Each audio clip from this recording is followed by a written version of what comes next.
Welcome to a special edition of Impact Weather's Ask the Experts. I'm Impact Weather meteorologist Dave Gorham. Thanks for joining us. I'm here with Ed Schlichtenmeyer, who's our business continuity and quality manager. Thanks for being with us, Ed. I'm also here with Chris Hebert. Chris is our Tropics Watch manager and lead hurricane forecaster for Impact Weather.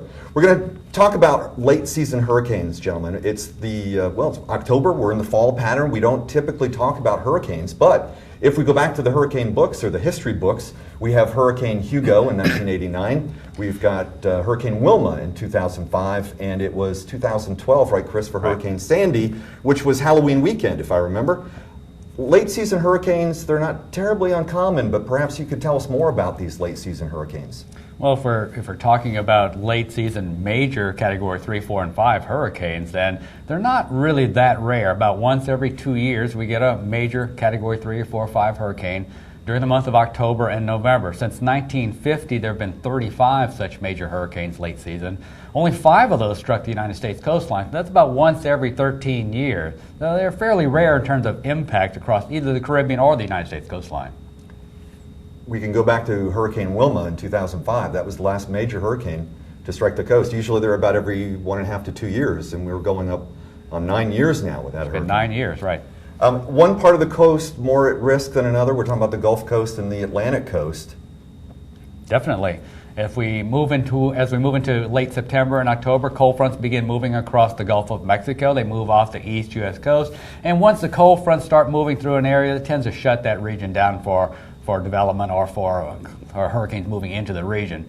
One area that's not shut down going into October and November is South Florida. You mentioned Wilma earlier. That's the last major hurricane to strike the United States coastline. It struck South Florida on October 24th of 2005. So South Florida is definitely still under the gun as we move through the remainder of the hurricane season. I think South Florida is always under the gun. I used to live in Homestead, Florida, Hurricane Andrew, early in the season, so it seems South Florida is always under the gun. Ed, yes. Let's talk about business continuity and what a company should do to prepare. They have to have a plan. They do have to have a plan, and actually the plans not just for hurricane responses, but all severe weather. Organizations should have a plan that takes into account objective weather guidance data so that they can have the right information to act at the right time.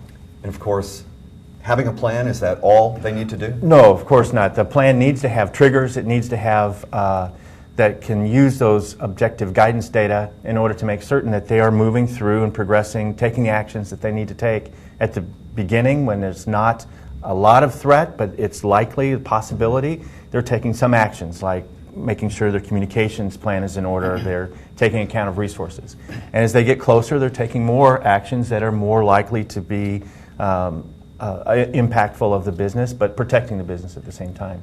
And of course, they got to practice. Practice. Yes. And the employees have to be aware. Everybody needs to, it's a team effort to get the company ready for, and it's not just a hurricane. Right. It can be anything. All weather events. In fact, you can use the same time phase approach for ice storms. You can use the same time phase approach for freezing events. Right.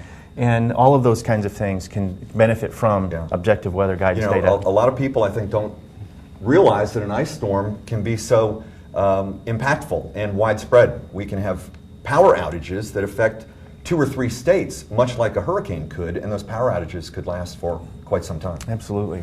Chris, let's talk about the forecast for the rest of the season. We still have all the way through Thanksgiving, really. What can you tell us? Well, the last storm out there in the tropics this year was Edouard, that died on the 19th of September. Looking back through the years, and my coworker and longtime Fred Schmuty and I were talking about this a little while ago, and looking at the analog seasons, the seasons with a similar setup going into the hurricane season to what we're seeing now, they average about 1 or 2 additional storms into October and November. But looking at the tropics right now, not even a single model is indicating any development over the next week or two. And I don't think we're going to see much more activity this year. Maybe another storm out in the middle of the Atlantic Ocean. That's interesting. We still have a couple of months to go as far as the hurricane season is concerned. But it's been a quiet season all the way around.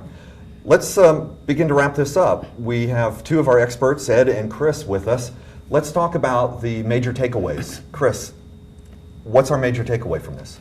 I think you have to be thankful that we did have a relatively quiet season, that we only had 5 storms so far this year, 4 hurricanes, and only Hurricane Arthur impacted the Outer Banks of North Carolina. So relatively quiet, but you have to be prepared regardless of what type of season is forecast. In the past, several quiet seasons like this year and last year have been punctuated by some very active seasons. Think of the early 2000s. We went almost 3 years without a hurricane impacting the United States coastline from late 1999 through 2000, early 2002.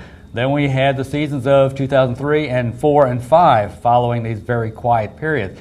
We're not through that active cycle of the Atlantic. It's still warm out there in the tropics, and we are going to have more activity. Just don't know what next year is going to hold for us at this time. 2005, quite a year with Katrina and Wilma.